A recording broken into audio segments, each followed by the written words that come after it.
బంద్ పిలిపించింది. ఈ బంద్కి రాష్ట్ర వ్యాప్తంగా నలుమూల నుండి ప్రజలందరూ స్వచ్ఛందంగా స్పందిస్తూ బంద్ విజయవంతానికి సహకరించారు. ఈ బంద్ విజయవంత సందర్భంగా రాష్ట్ర గిరిజన మంత్రి గారు ఒక ప్రకటన చేశారు. మీరంతా చూసారో లేదు, సోషల్ మీడియా ద్వారా ఒక ప్రకటన చేశారు, ప్రింట్ మీడియా కూడా ఒక ప్రకటన చేశారు.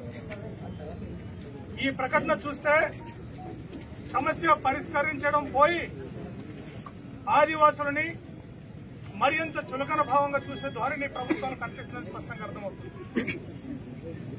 ఈ ప్రకటనలో ఏం చెప్తున్నారంటే 16,000 టీచర్ పోస్టులు నోటిఫికేషన్ ఇస్తే సుమారు 2,034 పోస్టులు గిరిజనులకు వస్తుంది. అయినా ఈరోజు అల్లూరు జిల్లాలో గిరిజనులందరూ రోడ్డు మీద వచ్చి ఈ ధర్నాలు ర్యాలీలు చేస్తున్నారు అంటున్నారు. మీకు ఎవరికైనా ఉద్యోగం ఇస్తామంటే మీరు ఏమన్నా రోడ్లు వస్తారు? ఎవరైనా మీకు ఉద్యోగాలు ఇస్తాం, మీరు రోడ్డుకి రావద్దు అంటే ఏమన్నా రోడ్డుకి వస్తారా? మరి మంత్రి గారికి మన బాధ అర్థం కాలేదా, లేదంటే డిఎస్సి నోటిఫికేషన్ తెలియదా? అంటే మంత్రి గారిని ఒక వ్యక్తిగా, ఒక మహిళగా మనం గౌరవించవలసిందే. కానీ దురదృష్టవస్తు మంత్రి గారు మాట్లాడే మాటలో ప్రభుత్వ వైఖరి ఎంత నిక్కచ్చిగా ఉందో అనేది స్పష్టంగా అర్థమవుతుంది. కానీ మంత్రి గారు ఆలోచించాలి. మంత్రి గారి షెడ్యూల్డ్ ఏరియాలో పుట్టి పెరిగి ఉంటే షెడ్యూల్డ్ ఏరియాలో ఉన్న గిరిజనుల యొక్క బాధలు, కష్టాలు, నష్టాలు తెలిసేది. కానీ సాలూరులో మంత్రి గారు పుట్టారు. సాలూరు నాన్ షెడ్యూల్డ్ ఏరియా, అక్కడ రూల్ ఆఫ్ రిజర్వేషన్ అమలు అవుతాడు, 100% రిజర్వేషన్ అమలు కాదు. అందుకే మంత్రి గారు చెప్పేది మేము 2,034 పోస్టులు ఇస్తామని ఆయన చెప్తుంది. ఈ 2,034 పోస్టులు మొత్తం ఇప్పుడు 26 జిల్లాలో ఇస్తున్న పోస్టులు, మన జిల్లాకు కాదు. ఈ 2,034 పోస్టులు రాష్ట్రంలో ఉన్న 34 గిరిజన తెగలు తన్నుకున్న పోస్టులు. ఒకటి కాదు, రెండు కాదు. మీరు ఒకసారి అర్థం చేసుకోండి. మనం అడుగుతుందేంటి? మా షెడ్యూల్డ్ ఏరియాలో, 5వ షెడ్యూల్డ్ ఏరియాలో రాజ్యాంగం ప్రకారంగా మా ఉద్యోగాలు మాకు ఇవ్వండి అంటున్నాం.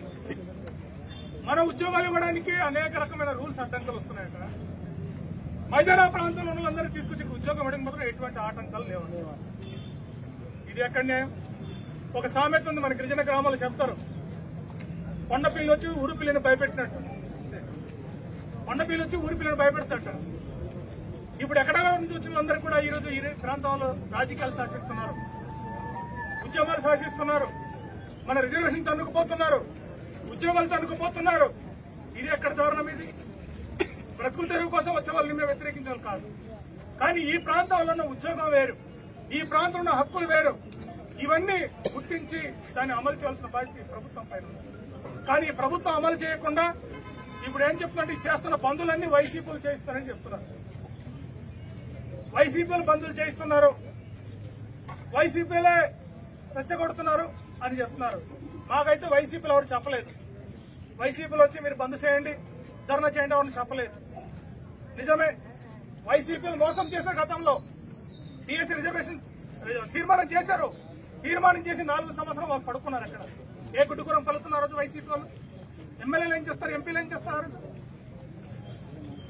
చంద్రబాబు చెప్పిన మాట ఇది. ఏమంటాడు? అయ్యయ్యో వైసీపీ వాళ్ళు నా గుండె నిండా ప్రేమ ఉన్న ఆదివాసులకు అన్యాయం చేశారు, కాబట్టి రేపు అధికారులు వచ్చింటే నేను ఆదివాసులకు 100% రిజర్వేషన్ ఇచ్చేస్తానని చెప్పాడు. మరి 10 నెలలైంది, ఏది రిజర్వేషన్? 10 నెలలైంది, నీ ఉద్యోగం ఏది? అంటే వైసీపీ మోసం చేసింది అనుకున్నా ఒకవేళ. మరి నువ్వు చేసిందేంటి? వైసీపీ వాళ్ళు ఆ రోజు మెగా డిఎస్సీ 6,000 పోస్టులు నోటిఫికేషన్ ఇస్తే ఆ రోజు ఇదే గిరిజన సంఘాలు పెద్ద ఎత్తున మేము రోడ్లో పోట్లాడాం. ఆ రోజు వైసీపీతో మేము రాజీపడలేదు. ఈ రోజు కూడా వైసీపీతో కలిసి మేము పోట్లాడాం. గిరిజనుల తరపు నుంచి మాట్లాడతాం, గిరిజన తరపు నుంచి పోట్లాడతాం. అది వైసీపీ కావచ్చు, టీడీపీ కావచ్చు, అధికార పార్టీ ఎవరున్నా ఈ రోజు ప్రజల కోసం మాట్లాడతాం. అయితే ప్రతిపక్షంలో ఉన్న వాళ్ళు సహజంగా మద్దతు ప్రకటించవచ్చు. వైసీపీ ప్రతిపక్షంలో ఈరోజు ఉంది, ఈ రోజు బంధుకి ఉద్యమాలకు మద్దతు ప్రకటించవచ్చు. గతంలో మేము చేసినప్పుడు టీడీపీ ప్రతిపక్షంలో ఉంది, ఆ రోజు టీడీపీ కూడా మద్దతు ప్రకటించారు. మేము దాన్ని కాదనట్లేదు, దాన్ని వ్యతిరేకించట్లేదు. కానీ వైసీపీ మీద టీడీపీ మీద వైసీపీ పెట్టుకుని ఈ రోజు మన సమస్యలను గాలికి వదిలేశారు. ఈరోజు ఈ నియోజకవర్గంలో వైసీపీ గెలిచి ఉండొచ్చు, కానీ 7 అసెంబ్లీ నియోజకవర్గంలో కూటమి నాయకులందరూ గెలిచి ఉన్నారు. మాకు ప్రిన్సిపల్ సెక్రటరీ గారు చెప్తున్నారు, మీరు 4 నెలల ముందు వచ్చి ఉంటే మేము అది చేస్తామని చెప్పి మాకు అపాయింట్మెంట్ ఇవ్వడానికే జిల్లా కలెక్టర్ గారు ఇన్వాల్వ్మెంట్ తప్ప అపాయింట్మెంట్ మాకు ఇవ్వలేదు. కానీ మనమంతా ఓటేసి గెలిపించిన ఎమ్మెల్యేలు ఎంపీలు కూర్చుంటే పనులు అయిపోతాయి. మరి ఈ 4 నెలలు ఈ 10 నెలలు ఏ గుడి గురించి తోలుతున్నారు మన ప్రజాప్రతినిధులు తెలియట్లేదు మనకు. మీ అందరికీ తెలుసు, ఇక్కడ క్రికెట్ ఆడారు మోదకొండం గుడిలో, మన దుర్గాడు ఆర్గనైజ్ చేసినట్టున్నాడు. పిచ్చులు ఆడితేనే క్రికెట్, పిచ్చు కాకుండా పిచ్చు బయట ఆడితే అది టైంపాస్ గేమ్ అయ్యేలాగా ఉంది. కాబట్టి 7 ఎమ్మెల్యేలకి ఈ ప్రజాప్రతినిధులు మేము హెచ్చరిక చేస్తున్నాం, మీ పోరాటం రోడ్డు మీద కాదు, మీరు చట్టసభలో మాట్లాడండి, చట్టసభలో పోట్లాడండి, ముఖ్యమంత్రి కూర్చోండి, కూర్చోండి, లేదా మీకు చేత కదంటే మీ పదవులను రాజీనామా చేసి జనాల్లోకి రండి. ఈ రోజు 100,000 మంది 1,000 మంది మెజారిటీతో ప్రజలు గెలిపిస్తే ఏసీ రూమ్ లో కూర్చుని ప్రజాప్రతినిధులు మాట్లాడుతున్నారు, రోడ్లో వచ్చి గిరిజనులు రోడ్డు మీద పిచ్చర్లు తిరుగుతున్నారు. తంటే పోలీసులు తంటారు, మనం అరెస్ట్ చేస్తారు, జైలుకి వెళ్ళవలసింది మేము గిరిజనులు దేనికి గెలిపించారండి ప్రజాప్రతినిధులు? మన సమస్య మీద మాట్లాడతారు, మన కష్టాలు తీరుస్తారని గెలిపించాం మనం. వాళ్ళందరూ ఏసీ రూమ్ లో ఉన్నారు. ఒక్కొక్కరు చరిత్ర మీకు తెలుసు, గతంలో ఈ ప్రాంతంలో తెలుగుదేశం పార్టీకి ఎలాగైతే భూస్థాపితం గిరిజనులు చేశారో రేపు రాబోయే కాలంలో కూడా అదే పరిస్థితి రాబోతుంది. ఇది గమనంలో పెట్టుకోవాలి. ఈ ఓట్ల కోసం సీట్ల కోసం కాదు. నీకు నిజంగా గిరిజనుల మీద చిత్తశుద్ధి ఉంటే నువ్వు పుట్టినరోజు ప్రకటించిన కానుకలో గిరిజనుల వాటా ఎంత? ఫిబ్రవరి మన ఏప్రిల్ 20న చంద్రబాబు గారు పుట్టారు. ఆయన పుట్టినరోజును ప్రకటించిన కానుక గిరిజన నిరోజులు మెగా టీఎస్సీ, ఆదివాసీ మొత్తం రాష్ట్ర నిరోజులు మెగా టీఎస్సీ ప్రకటించడానికి. అందులో మా వాట ఎంత? మా వాట ఏంటి? నిన్ను అడిగామా? ఆ రోజు వైసీపీ జగన్మోహన్ ప్రభుత్వం మీద మేము పోట్లాడాం. నువ్వేమన్నావు? నువ్వు నేను ఇస్తానన్నావు, నన్ను గెలిపించి నేను ఇస్తానన్నావు. నేను గెలిపించారు, మొట్టమొదటి సంతకం పెడతానన్నావు. ఏది 10 నెలలైంది, ఈ రోజు తేల్చలేదు. ఈ రోజు తేల్చనంటే మా చుట్టుపక్కలందరినీ పోలీసులు పెట్టారు. ఇక్కడ ఎవరు దొంగలు లేరు నాకు తెలిసి.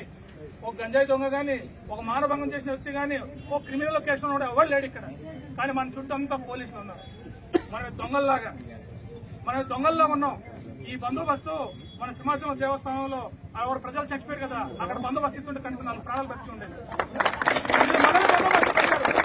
మన దొంగలు ఎక్కడ పారిపోతామని. దేనికి పరిస్థితి? నిర్బంధం ఎందుకు? ఈ దౌర్జన్యం ఎందుకు? నిర్బంధం ఎందుకు? ఇది ఎవరి కోసం ఈ రకమైన దాడి చేస్తారో మనం అర్థం చేసుకోవాల్సిన అవసరం ఉంది. అందుకే రాష్ట్ర ప్రభుత్వం స్పష్టంగా ఆలోచించాలి. ఈ రోజు బంద్ చేశాం, ఏదో అలిసిపోయారు, ముగించేస్తారనుకుంటున్నారు. పోరాటం లాగదు, బంధు లాగదు.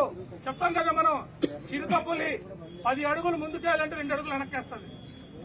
మాకు బలం చాలకపోవచ్చు, మాకు శక్తి చాలకపోవచ్చు, కానీ ఏదో రోజు మా పంజా పడితే, మా తిరుగుబాటు ఉంటే మామూలు ఉండదు. మేమంతా అలుస్తరదు వారసులం, కొమరంభీం వారసులం, వారసులం, మరి కామెల్లంటి వారసులం. బ్రిటిష్ వాళ్ళు తుపాకీ గుండి పెట్టినా దాన్ని ఎదురు నిలబడిన గిరిజనులు ప్రాణం అర్పించిన వాళ్ళు వారసులం మేము. కాబట్టి నువ్వు పోలీసులు పెడతాను, తుపాకులు పెడతాను, లాఠీ చార్జీ కేసులు అంటే మేము భయపడే ప్రసక్తి లేదు. రాత్రి ఒక ఆఫీసర్ ఫోన్ చేసి, జిల్లా ఆఫీసర్ ఫోన్ చేసి 30 యాక్ట్ ఉందండి, మీరు రోడ్లో రాకూడదు అంటున్నారు. 30 యాక్ట్ నువ్వు ఏ యాక్ట్ పెట్టుకో మాకు ఏం చేస్తున్నా పర్లేదని చెప్పాను. కాబట్టి మనం అర్థం చేసుకోవాల్సిందంటే, మనం ప్రభుత్వం ఈ సమస్యని సానుకూలంగా చూడడం మానేసి ఇది శాంతి భద్రతల సమస్యగా చూస్తుంది. నేను చెప్తుంది ఏంటి, ఇది గిరిజనుల సమస్య, ఆదివాసుల సమస్య. మేము నీ చంద్రబాబు గారు డబ్బులు ఇవ్వలేదు, ఆయన ఆస్తి ఇవ్వలేదు, ఆ కొడుకు ఉన్న ముఖ్యమంత్రి పదవాళ్ళు లేదా మంత్రి పదవి మేము అడగట్లేదు. మాకు రాజ్యాంగం కల్పించిన మా హక్కులు ఇవ్వమంటున్నాం. మేము కొత్తది కూడా అడగట్లేదు, రాజ్యాంగం కల్పించిన హక్కు ఇవ్వమంటున్నాం. రాజ్యాంగం కల్పించిన హక్కు ఎందుకు చెప్తున్నాం? ఈ ప్రభుత్వాలే స్పష్టంగా చెప్పింది, గిరిజనులకు 100% రిజర్వేషన్ ఇవ్వడం సాధ్యమే అని చెప్పి ప్రభుత్వం స్పష్టంగా నొక్కి చెప్పింది. మరి నొక్కి చెప్పినప్పుడు ఆ ప్రభుత్వ ప్రొసీజర్ పెండింగ్ లో ఉన్నప్పుడు నువ్వు మెగా టీఎస్ ఎలాగిస్తావు? నువ్వు లేదా నువ్వు ప్రభుత్వం ప్రకటించు, ఆదివాసులకు 100% రిజర్వేషన్ ఇచ్చే అధికారం లేదని చెప్పి నువ్వు ప్రకటించు. సుప్రీంకోర్టు తీర్పు చెప్తే సుప్రీంకోర్టు తీర్పు అంతిమం అయిపోద్దా?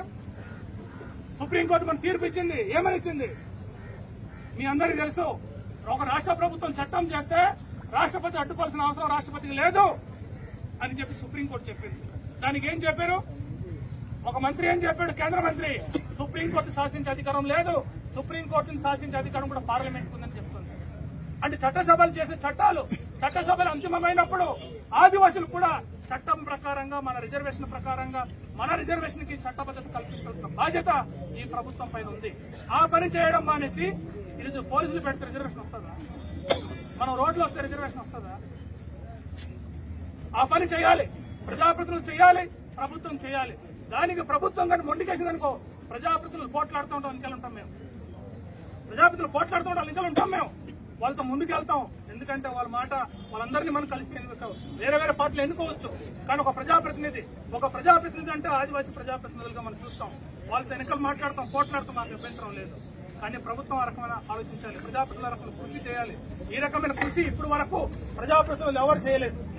ఈ 10 నెలల కాలంలో ఈ ప్రభుత్వం ఒక కృషి ప్రభుత్వం మీద మెడలంచే విధంగా మనం ఈ రాష్ట్ర స్థాయిలో మాట్లాడుతున్నాం. కానీ వాస్తవం ఏంటి? మనం వచ్చి నిలబడితే వరద వచ్చినప్పుడు ఎలాగైతే కంపు కుళ్ళు మొత్తం కొట్టుకెళ్ళిపోతాం, మనమంతా నిలబడితే ఈ రాజకీయాలకు అతీతంగా పోరాటం జరిగితే ఈ ప్రభుత్వం ఎన్ని కుట్రలు చేసినా కుతంత్రాలు చేసినా మొత్తం కూడా గోదావరిలో గంగానదిలో కలిసిపోయే అవకాశం ఉంది. కాబట్టి ఇటువంటి నేపథ్యంలో మన పోరాటాన్ని మనం ఉధృతం చేయాల్సిన అవసరం ఉంది. కాబట్టి రేపు జరుగుతున్న బంద్లో కూడా గిరిజన సంఘం సంపూర్ణ మద్దతు ఇస్తూ కాదు, ప్రత్యక్షంగా పాల్గొని కూడా మన ఉద్యమాన్ని మనం ముందుకు తీసుకెళ్తాం. ఆ దిశగా భవిష్యత్తు కార్యాచరణలో కూడా మనం పాల్గొని అందరూ ఐక్యంగా పోట్లాడే విధంగా మనం కృషి అనేది చేద్దాం. కానీ ప్రజాప్రతినిధులు, రాజకీయ పార్టీలు, ప్రతిపక్షాలు, అధికార పార్టీలు మీరు మీ జెండాలు పక్కన పెట్టి పోరాటంలో రండి. ఎజెండా ఒకటే.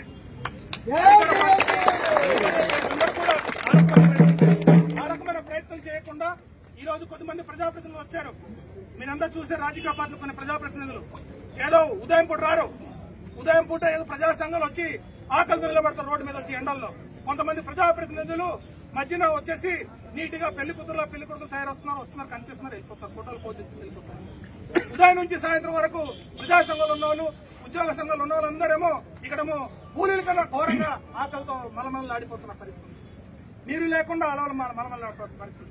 ప్రజాప్రతినిధులు నిజంగా గిరిజనుల పక్కన మాట్లాడి పోట్లాడే ఒక చిత్తశుద్ధి ఉంటే ఉదయం నుంచి సాయంత్రం వరకు మనం పోట్లాడటంలో ఆ పోరాట స్ఫూర్తిని మీరు కల్పించండి. ఆ నమ్మకం, విశ్వాసాన్ని మీరు కల్పించండి.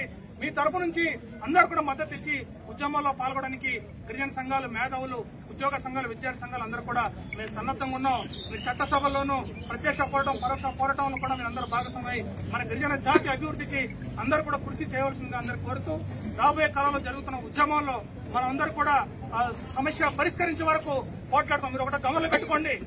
ఈ రోజు బంద్ ప్రకటించకపోవచ్చు, రేపు బంద్ చేస్తాం ప్రకటించకపోవచ్చు, ఎల్లుండి చేస్తాం ప్రకటించకపోవచ్చు, ఇంకో పోరాటం చేస్తాం ప్రకటించకపోవచ్చు. కానీ ప్రభుత్వం ఆలోచించాలి. ఏదో వీళ్ళు ఆట ఆడుతున్నారేమో అనుకుంటున్నారు. మీరు ఆటేమో ఆడదు. మేము ఒకసారి ఆలోచిస్తే దాని పరిస్థితి, తీవ్ర పరిణామం ఎలాగుంటుందో ప్రభుత్వానికి గతంలో అనేక సందర్భాలు తెలుసు. అవన్నీ పోలీసులు, ఇంటెలిజెన్స్ వర్గాలు అన్ని తెలుసు. కాబట్టి ఈ నేపథ్యంలో భవిష్యత్తులో మరి ఎంతో ప్రభుత్వం స్పందించకపోతే ఇప్పుడు రోడ్లోనే మనం ఉన్నాం. రేపు ఎక్కడ వెళ్తామో తెలియదు. ఈ రోజు గిరిజనుల శాంతియుత పోరాటాన్ని ఏలన చేస్తూ నిర్లక్ష్యం చేస్తే భవిష్యత్తు ఉద్యమం ఏ స్థితిలో వెళ్తుంది, ఎక్కడ వెళ్తుంది అనేది ప్రభుత్వమే గమనించుకుని ఆ స్థితిలో సమస్య పరిష్కారానికి కృషి చేయాల్సిన అవసరం ఉందని చెప్పి అందరికీ విజ్ఞప్తి చేస్తూ సెలవు. నమస్కారం అందరికీ.